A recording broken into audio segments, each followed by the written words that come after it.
No, stay where you are. Do not break the stillness of this moment, for this is a time of mystery, a time when imagination is free and moves forward swiftly, silently.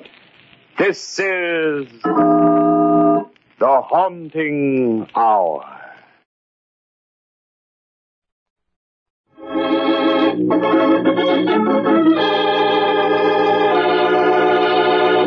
Murder wears a strange mask.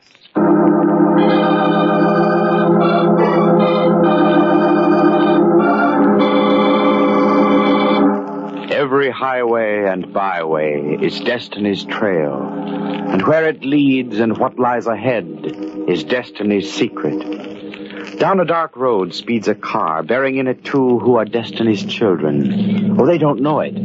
To themselves, they're two people on their way to a masquerade ball. Steve Raymond and his fiancée, Marcia Phillips, heading for an evening of gaiety and laughter.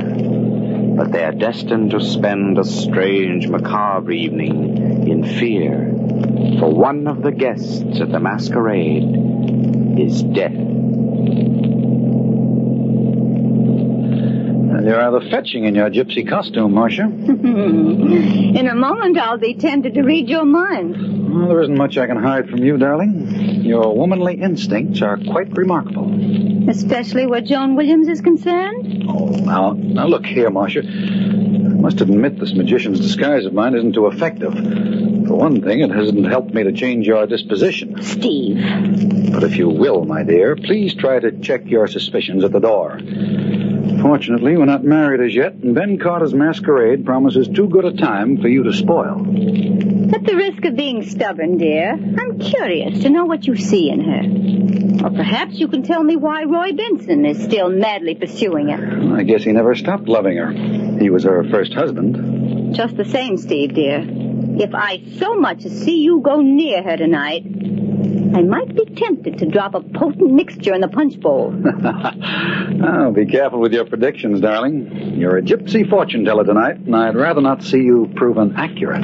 That's up to you, Steve. You're a little early with your masquerade, Marcia. Wait till we get to Ben's place. Then you can feed strychnine to Joan Williams and all my other lot.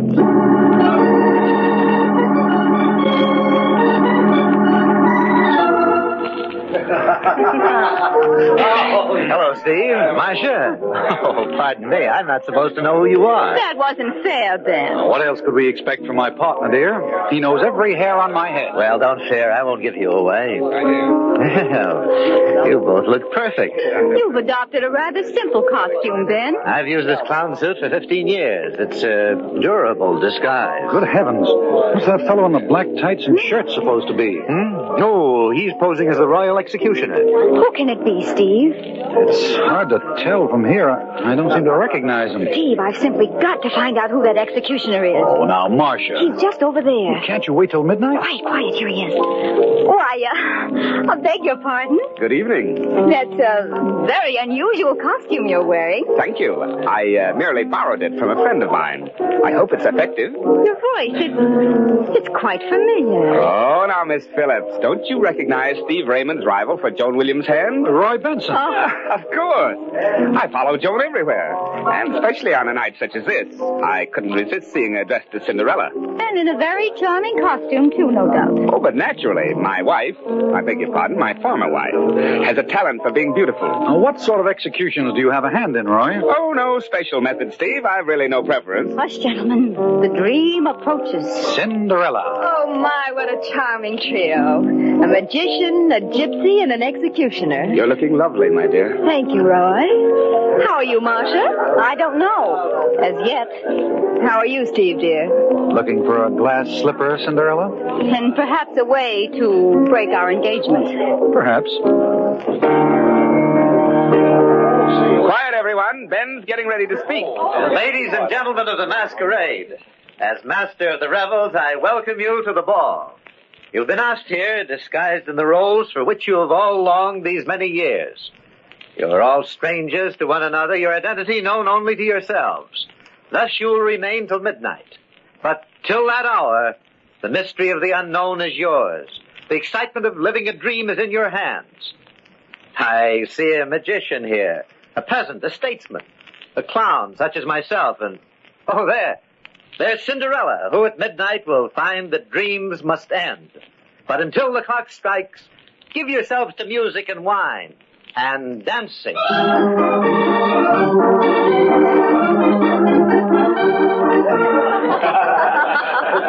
Now, there you are, my friends. The wiles of a sorcerer are many. Oh, show us another trick, magician. No, I must put my knives away now. One more trick, and your eyes will be quicker than my hand.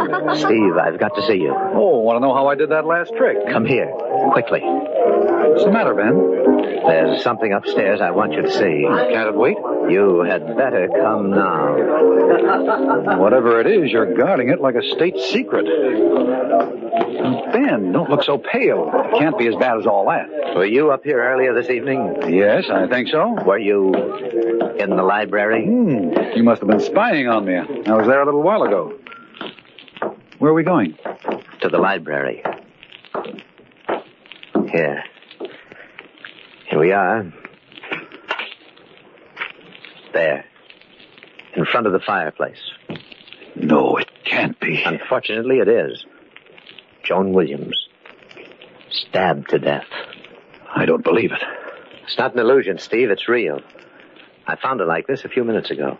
But how did it happen? I thought you could tell me. What are you talking about? Look at that knife closely.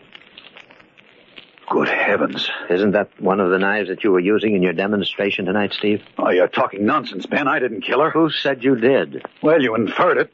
Oh, what's the sense of this wrangling? Joan's dead. I didn't do it, but I want the man who did. There's a set of prints on the knife handle, Steve. If they match yours, well, that's the answer. You're pretty well convinced that I murdered her, aren't you, Ben? We'll let the police decide that. I'm going to call them. Well, no, you can't, Ben. You've got to give me a chance first. Oh, what do you mean? I swear to you that I didn't do it, Ben. Now, you've got to let me find who did. Just a few hours, that's all I need.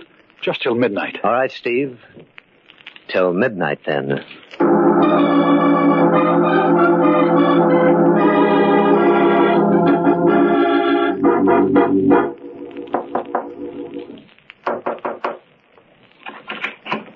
Hello, darling. Who's in the library with you? Oh, come in quickly.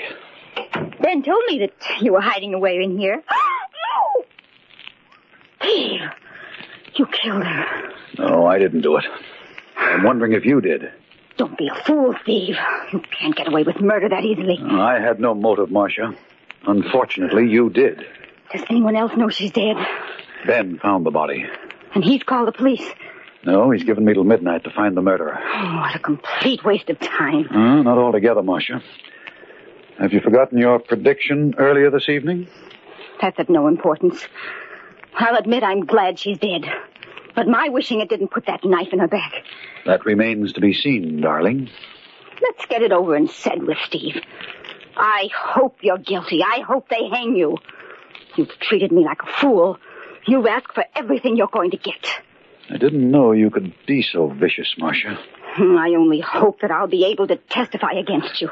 Thank you, my sweet. I'm not interrupting, am I? No, I'm leaving. Good luck, Steve. Don't go too far away, Marcia. You might be very helpful to me. I'll be here when the police come. So long, Marcia. Well, we both lose, Roy. Yes, so Ben told me. He also said he thinks you did it, but I don't agree. Thanks. But how about some evidence? Haven't you any ideas at all? No, but that executioner's costume of yours worries me. I'm sorry, Steve, but this is my night off. My record's as clean as yours. How about Ben? I can't figure out a motive for him. Well, he's my business partner. He might be trying to pin this on me. Very weak, old pal. Did you have a motive? Well, I wanted her to marry me again, but she refused. Said she was waiting for you to make up your mind. The police could claim I killed Joan to get her out of the way. Oh, they'll dream up some motive. I tell you what I'll do, Steve. I'll come in with you. I don't think you did it, and I've as much at stake as you in finding the murderer. Thanks, Roy. But we've got to work fast. I want to talk to Marcia. She had a pretty good motive for killing Joan. Yes, jealousy is still fashionable, Roy. That's a good lead. You'd better quiz Ben. See what you can find. He's been pretty anxious to call the police. I wonder what he's hiding. Suppose you rattle a skeleton or two in his closet, Steve. Maybe we'll come up with a murderer.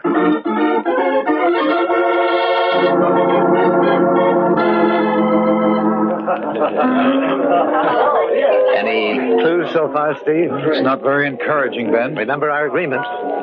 Midnight's the deadline. You know, Ben, I've completely neglected to ask you some rather important questions. No. What's on your mind, Steve? Well, for one thing, how come you happened to find Joan's body? I'll tell that to the police. Oh, I'm trying to clear myself of suspicion of murder, Ben. Make a very bad debating partner. Why not question Roy Benson? Now listen, Ben, this is no idle business transaction. You've accused me of murder. You might be decent enough to explain why I should be so certain of your innocence. Suppose I call the police. Right now, Steve, let them settle the question of where the guilt belongs. You promised to hold off till midnight. Very well, then, but you might do better trying to clear yourself than just standing here arguing. Goodbye. Where are you going? I have an appointment with an executioner. Want to come along?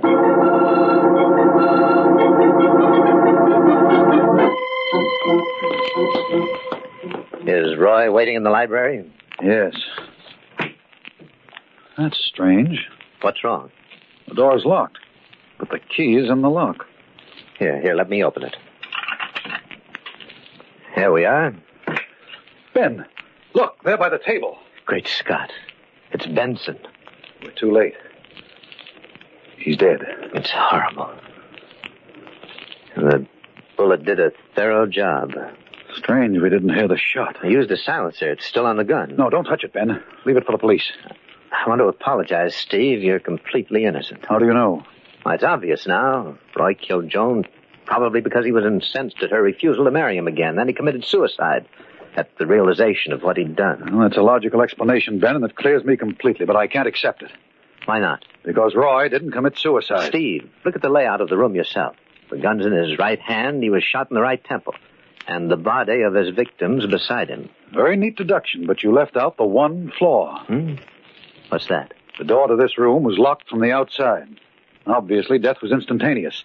If Roy had shot himself, he couldn't have locked the door from the other side. Yes, you're right. I unlocked that door myself. Yes, Roy Benson was murdered, and the killer must have been frightened away while he was locking the door. Then you're still implicated. But it's a rather gruesome joke on you. Somebody killed the executioner. A murderer has a sense of humor. Fine. Maybe my laugh's coming up.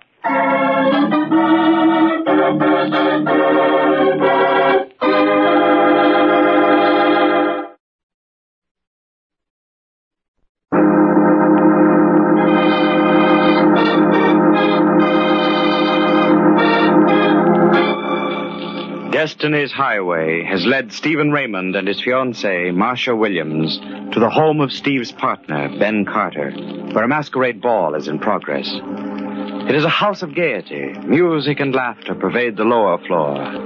Yes, downstairs there is revelry, but upstairs, death.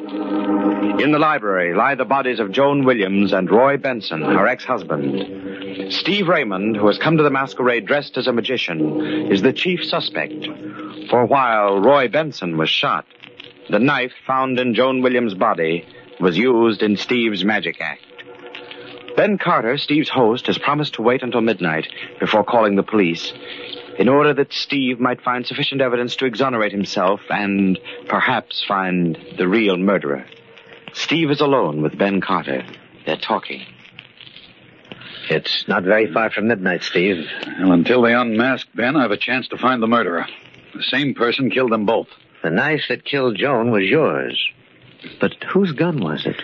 Well, the police can trace the registry. That's impossible. The serial number was filed off.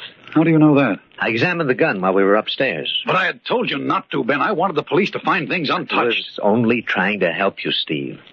After all, you're the only one on whom the police can build a case. Remember, it was your knife that killed Joan. Well, whoever stole that knife from me killed Joan and Roy. Better use your magician's get-up of yours, Steve, and see if you can pull a murderer out of your top hat. Yes, I'm going back to the party and do just that.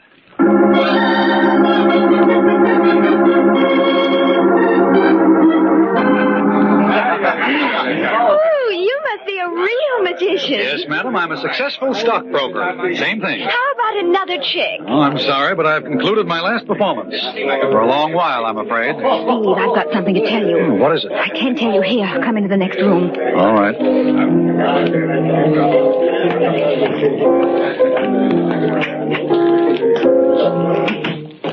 Steve, I think I know who killed Joan and Roy. Good girl. Who? Ben Carter. Are you sure? Practically. I was in the library looking at Joan's body, and I heard somebody in the next room. I turned out the lights and hid behind a large chair next to the fireplace. Did he come into the library? Yes. It was pitch black without the lights, but he had a flashlight with him. He played the light all over the floor as if he were looking for something. Do you know what it was? No, Steve. I was afraid to look out from behind the chair for fear he'd see me. How long was he there? Oh, about 5 minutes. I don't think he found what he was searching for, though. When he left the room, he muttered something about coming back later. Did you come right down here after he left? Oh, no. Right after he left the room, I went to the phone and called the police. Now, why did you do that?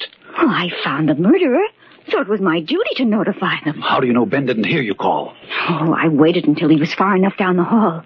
I even kept the lights out in case he happened to look back. How long ago did you phone?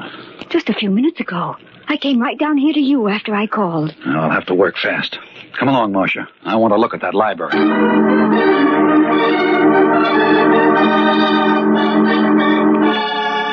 Oh, no light showing under the door. Let's go in.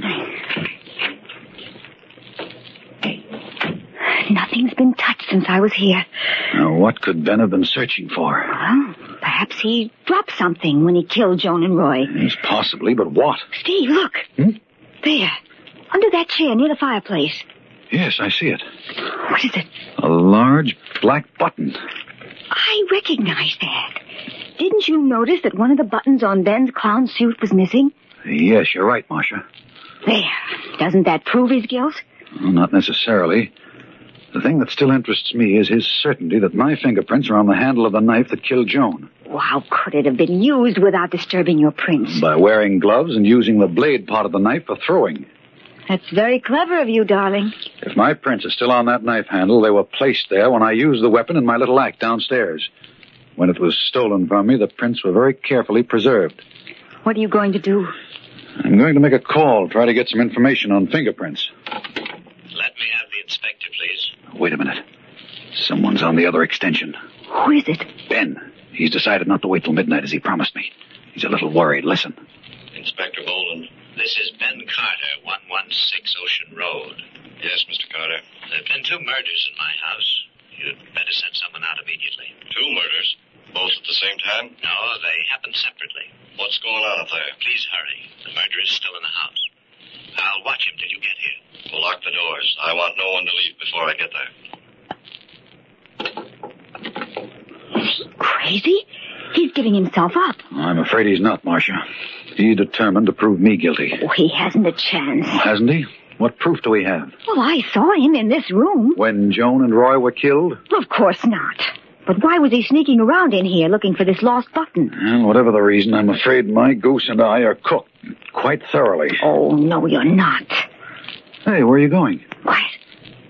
There's someone at the door. I think you ought to know I called the police. They'll be here shortly. Yes, I know. We heard you on the phone, Ben. I wouldn't advise either of you to leave the house. Why don't you stop all this pretense, Ben? We know you killed Joan and Roy. Marcia's still loyal to you, Steve. I was behind this chair earlier this evening when you came up here prowling around with a flashlight. Well, why didn't you help me find what I was searching for? Was it this? Yes. Yes, the button from my costume. Please give it to me. Oh, no. This goes to the police. Well, Oh, don't be absurd, Marcia. I lost it up here before the ball began. I'm sorry to contradict you, Ben, but it was on your clown suit when we first came tonight. Oh, Thanks for calling the police, Ben. All right, I admit I lost it up here after Joan and Roy were killed. I wanted the button back because I knew it would look suspicious if the police found it. Mm-hmm. It's midnight. I have to end the masquerade. Yes, and we mustn't delay the master of the revels. Coming, Steve? Yes, might as well, Ben. We'll keep an eye on one another until the police decide which one of us is the murderer.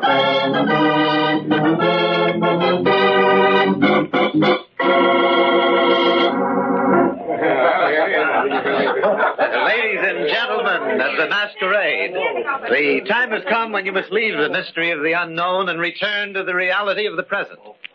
The peasant will become a wealthy man, the clown a respected philosopher, the beggar a statesman. This is the moment. Unmask, please. Ben,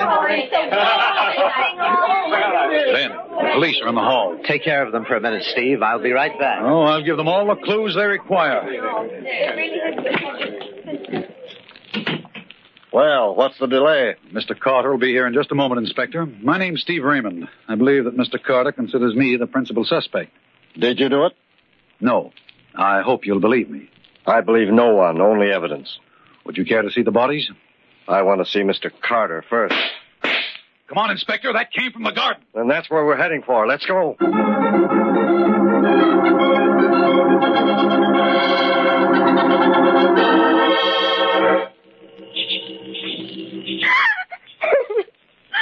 Oh, it was horrible. All right, now, calm yourself. We've no time for hysteria. Well, I was sitting here under this arbor when I suddenly heard someone moving in back of me. I turned around quickly and saw Ben come towards me. That gun was in his hand. What did he say to you? Oh, his face had sort of a crazy look on it.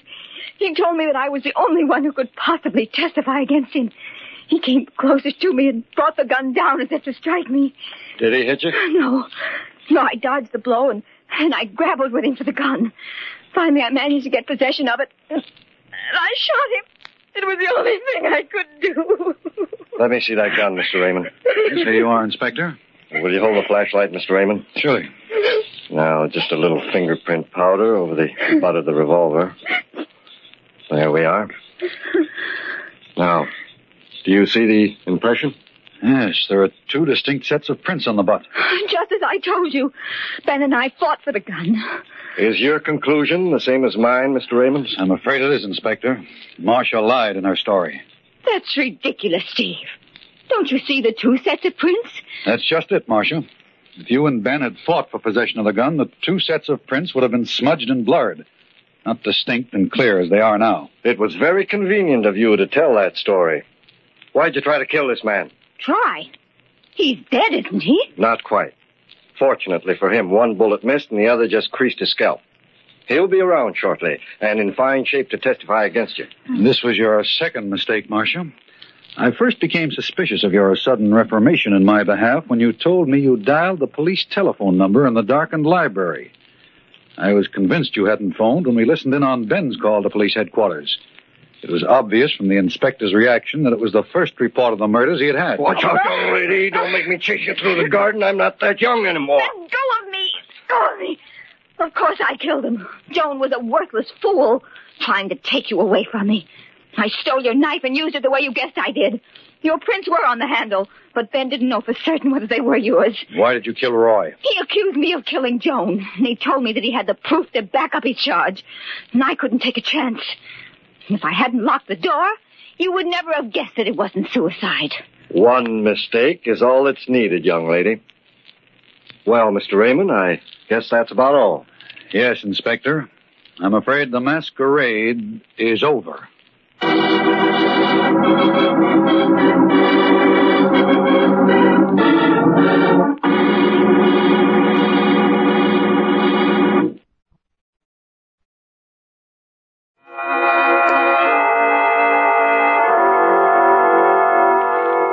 From shadows and stillness, mystery weaves a spell of strangest fascination, charging the mind with doubts and fears. For mystery is a strange companion, a living memory in the haunting hour.